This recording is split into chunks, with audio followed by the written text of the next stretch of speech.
we have Feroze Azeez, Deputy CEO of Anand Rathi Wealth, joining us. Good morning, Feroze. Feroze, Nifty is just 2.5% away from its lifetime highs. How soon do you believe can we mount again on that mark? Oh, Lovisha, I think that's not too far away. That's what I guess. But I think for the barometers I track from a derivative treasury standpoint, I know where the market will not go down. On 4th June on your channel, I had said that markets will not go below 21,000 when the counting was happening.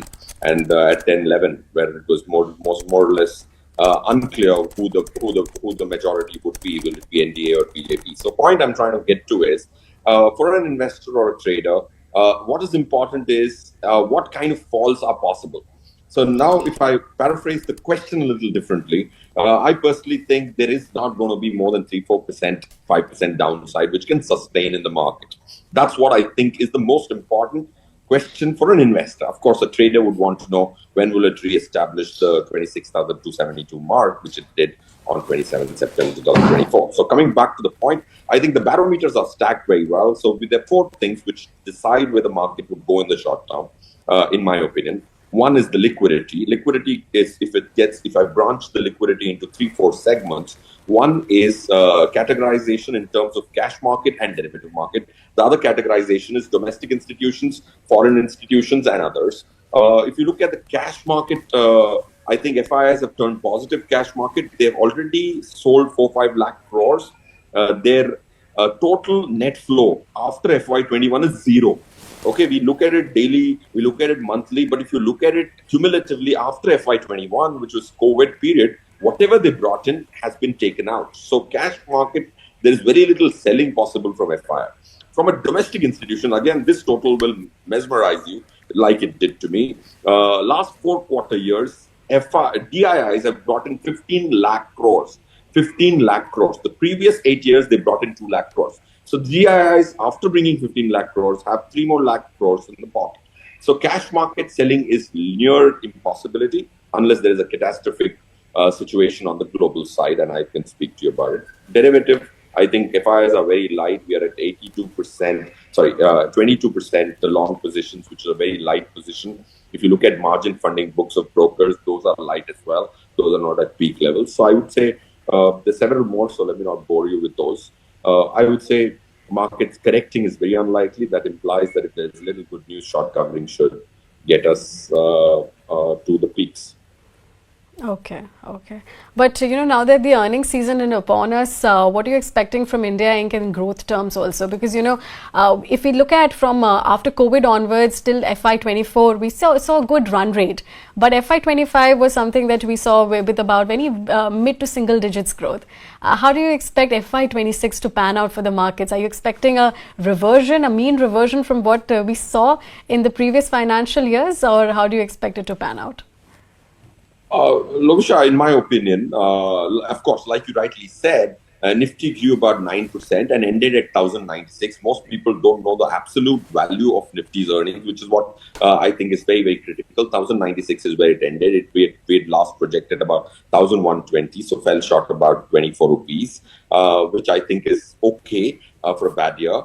If you look at mid-cap earnings, which I think, again, the narrative is not as positive as the number is. 16.6% is the growth of Nifty mid-cap 150. Why would I say this is the most important index? Because SEBI has mandated this as the tier 1 benchmark for most mutual funds, and that's where the money is coming from. So if anybody thinks that they can see any other mid-cap index and be happy about it, they're wrong, they're mistaken. They should look at Nifty mid-cap 150 alone, because that's what the domestic institutions are mandated to take as tier 1. And that grew its earnings by 16.6% and ended at 579 on a base of 486. Small caps, again, Lovisha, I'm just reading out the numbers because most of the street doesn't know these numbers.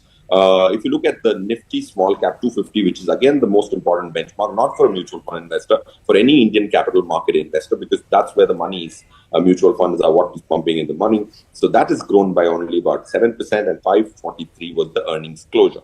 So coming back to where we see this happening, where we see this growing for the full year, I personally think you will see about 13 to 15% growth in the small cap. Again, a 17-18% growth in the mid cap constant ones. And I think Nifty will grow about 13% on a base of 1,096 is what the earnings estimates are. And I think where we are today, in January, I was negative on small and mid cap. But I think now we are back at the equilibrium position. That's what I've been telling the media for the last 15 days. And that's where you see some degree of outperformance of the broader market. Okay, okay. Feroze, now that you spoke about earnings also, I want to understand from the next catalyst for the markets, because everybody is waiting for the July 9th deadline, and we can see the deadlock which is persisting between India and US in terms of trade deals. But what are you expecting from that particular perspective? And of course, how would you position your portfolio against all of this backdrop? Lovisha, in my opinion, that trade deal, of course, will have a medium-term impact for different sectors. But how I am seeing the trade deal is I would not jump the gun. And I personally think we are currently driven by domestic liquidity.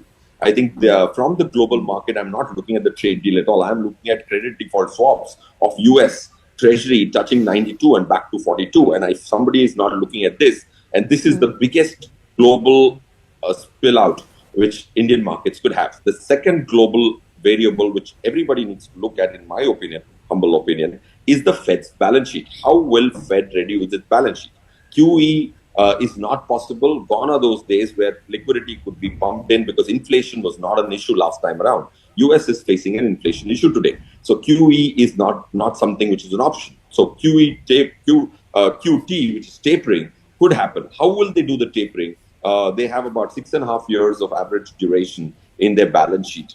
If they just hold that and don't renew that balance sheet, if they do it hold to maturity, in 6 years, their balance sheet size sinks to half. If this is the path they take, it's a safe thing for the globe. If they would actually do tapering, that will be actually a disaster for most of the global markets. Okay, okay. How would you place IT sector, given its exposure to the US? And we did see in the Accenture's earnings that the recent weak deal bookings have disappointed the street. So how do you expect IT sector with respect to this? And given that the street was also viewing the valuations to be quite inexpensive in this current market? When I look at IT, I would first look at IT from a Nifty IT index perspective. That's got about 10 stocks. It has a free float, which is only 46%, which I think is an advantage for IT stocks. Lower free float, okay results can create some degree of pullbacks, even in adverse situations for the sector. This hypothesis, which I'm just stating, is a powerful hypothesis if someone were to test it. Now, coming back to what we see in IT, I personally think, again, IT has delivered about 10.7% results. Nifty IT index had an earnings of 1,332.1, which implies that there was a 10% growth in earnings, which was the third best sector in Nifty. It represents about 11.8% in Nifty. It represents 8.3% in NSE 500. Any sector which has a larger weightage in Nifty and a smaller weightage in NSE 500, again, a separate hypothesis, is going to have some degree of liquidity pressures in a bad cycle. Because weightages can come down in Nifty, and that results in a lot of index fund selling, because 10 lakh crores is what is there in Sensex and Nifty almost by the end of this year. So coming back to Nifty IT, I personally think if it's a 3-year call, I'm not too worried about how IT is placed, because agility is there in that sector. They are able to move their business models around. We are services, not a products IT company, right? US is absolute product IT. And India is pure service IT, supporting those product businesses. So I'm not too worried because from a long-term perspective, so Nifty IT, if you mark my words, in 3 years can beat Nifty by about 3 to 4% per annum. Okay, okay. Anything else that you're liking in this market at this point of time, Feroze, and anything that you're remaining on the sidelines for the time being? See, I would remain sidelined on auto. That has delivered a minus 2.6% growth. That's one business which will go through, it's gone through a lot of sheltering in terms of import duties, large cars, UK cars have a 180% duty and stuff. So I think that's been a protected sector.